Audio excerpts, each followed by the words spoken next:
Un momento, tenemos un mensaje del coautor de este contenido.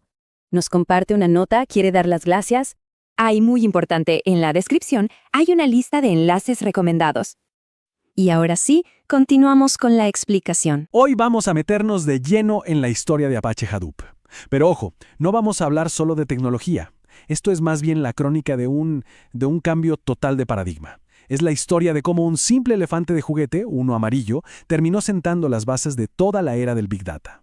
Sí, así como lo oyen. La solución para manejar esa avalancha, ese diluvio de datos que amenazaba con ahogar a toda la web por allá a principios de los 2000, bueno, no vino de un supercomputador carísimo. No, señor.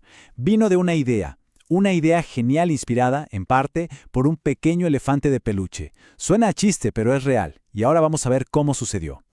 Bueno, arranquemos. Hay que viajar un poco en el tiempo, a principios de los años 2000. ¿Se imaginan la escena? Empresas que hoy son gigantes como Google estaban lidiando con un problema completamente nuevo, uno nunca antes visto. La World Wide Web estaba explotando, crecía a un ritmo demencial y generaba un volumen de datos pero tan grande que las bases de datos de toda la vida, las tradicionales, simplemente no daban abasto. Se rendían. Y para enfrentar ese desafío monumental, un par de ingenieros de Google, Jeffrey Dean y Sanjay Hemawat, publicaron 2, llamémosles papers, que lo cambiaron todo. Eran documentos académicos, sí, pero no eran solo teoría abstracta, para nada. Eran literalmente los planos de la maquinaria que hacía funcionar a Google por dentro.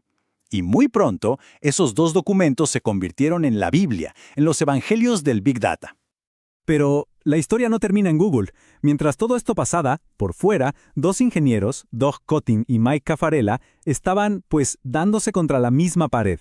Estaban tratando de construir su propio motor de búsqueda, un proyecto de código abierto llamado Nudge, y tenían exactamente el mismo problema de escala. Y claro, cuando leyeron los papers de Google, fue como una revelación. Doug Cotting vio ahí la pieza que le faltaba al rompecabezas, y tomó una decisión clave. Iba a crear una versión de código abierto de esa misma idea. Y así fue. Para 2006, ya trabajando en Yahoo, Cotting le puso manos a la obra y le dio vida a este nuevo proyecto. ¿Y el nombre que le puso? Hadoop. Sí, Hadoop. Un nombre que suena hasta tierno, ¿verdad? Se lo puso por el elefante de juguete de su hijo. Un nombre súper humilde y juguetón para una tecnología que, sin que nadie lo supiera, estaba a punto de cargar sobre sus hombros el peso de toda la economía digital. Pero, a ver, ¿cuál era el problema de fondo que Hadoop venía a solucionar? ¿Qué lo hacía tan revolucionario? Bueno, todo se reduce a un concepto que es fascinante. Se llama la gravedad de los datos. Imagínense esto por un segundo. Cuando uno tiene terabytes, o mejor dicho, petabytes de información, mover todos esos datos a un lugar central para poder analizarlos es como intentar mover una montaña completa para llevarla a un pequeño taller. Es una locura. Es lentísimo, carísimo y sobre todo nada práctico. Bueno, esa es la gravedad de los datos. Una fuerza, casi como la física, que hace que los grandes volúmenes de datos se queden pegados donde están. Y aquí es donde entra la genialidad de Hadoop. Su solución fue darle la vuelta al problema. En lugar de mover la montaña, ¿por qué no movemos el taller? En vez de estar arrastrando petabytes de datos por toda la red, que es un dolor de cabeza, Hadoop hace lo contrario. Envía el código, el programa de análisis, a las máquinas donde los datos ya están guardados. Es un cambio de mentalidad súper simple en el fondo, pero, increíblemente poderoso. Claro que, para que esta filosofía de mover el cómputo funcione, se necesita un sistema de almacenamiento que esté a la altura. Y ahí es donde entra en juego el HDFS, el sistema de archivos distribuido de Hadoop. Está diseñado partiendo de una premisa, una verdad inevitable en el mundo de los servidores. El hardware va a fallar. Siempre. Es cuestión de tiempo. Así que para protegerse de eso, por defecto HDFS hace algo muy inteligente. Crea 3 copias de cada pedacito de dato y las guarda en máquinas diferentes. Así, si un disco o un servidor muere, no pasa nada. La información sobrevive. ¿Ok? Entonces, ya entendimos el porqué de Hadoop, su filosofía. Ahora vamos a ver rapidito el cómo. ¿Cuál era el motor que hacía que toda esta magia funcionara? Bueno, ese motor se llama MapReduce. Pensemos en MapReduce como si fuera una línea de producción, una fábrica. Tiene 3 pasos. Primero está la fase Map. Aquí, imaginen que un montón de trabajadores, que en realidad son las computadoras del clúster, toman cada uno un pedacito del trabajo y lo procesan al mismo tiempo, en paralelo. Luego viene el paso intermedio, que es la verdadera magia de Hadoop, el Shuffle and Sort. El sistema de forma automática recoge todos esos resultados parciales y los agrupa, los ordena por clave. Es como si alguien clasificara todas las piezas por color y forma. Y finalmente, la fase Reduce. Un último trabajador agarra todos esos grupos ya ordenaditos y los junta, los agrega, para darnos el resultado final, la respuesta que queríamos. Y es que, como dijeron sus propios creadores, MapReduce no intentaba resolver todos los problemas del mundo. Estaba diseñado para un tipo de cálculo muy específico pero súper común: procesar una cantidad gigantesca de información y después agregar o resumir esos resultados. La elegancia de MapReduce estaba justo ahí, en su simplicidad para atacar un problema que a esa escala era increíblemente complejo. Pero bueno, la historia de Hadoop no termina con MapReduce, ni de cerca. De hecho, su evolución más importante, su gran transformación, fue dejar de ser solo una herramienta para una tarea específica y convertirse en una plataforma completa.